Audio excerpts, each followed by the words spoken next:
In today's video, I'm going to teach you how to connect Microsoft Teams Calendar to Go High Level.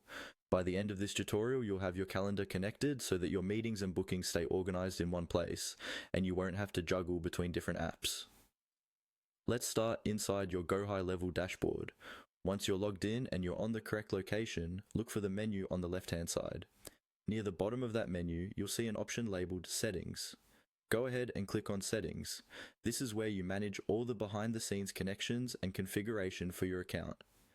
Inside the Settings area, you'll see several tabs or sections along the side or top, depending on your layout.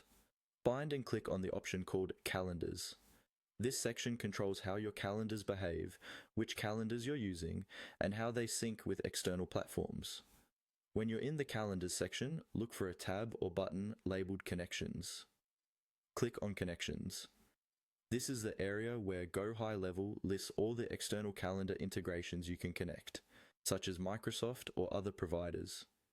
If you've already connected anything before, you'll see it here as well. Next, in the Connections area, look for a button that says Add New or plus Add New. Click on that. This tells Go High Level that you want to create a brand new calendar connection.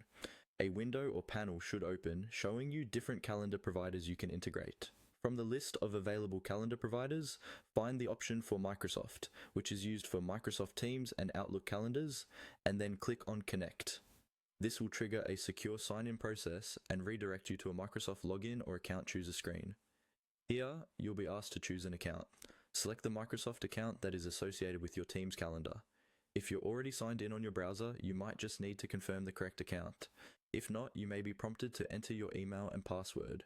Make sure you pick the account that actually holds the calendar you use for your Teams meetings. After selecting your account, simply follow the on-screen prompts. Microsoft will ask you to review the permissions that Go High Level is requesting, such as access to view and manage your calendar. Carefully read through them, then click to allow or accept. Once you have completed these prompts, you'll be redirected back to Go High Level, where your Microsoft Teams calendar connection should now appear under Connections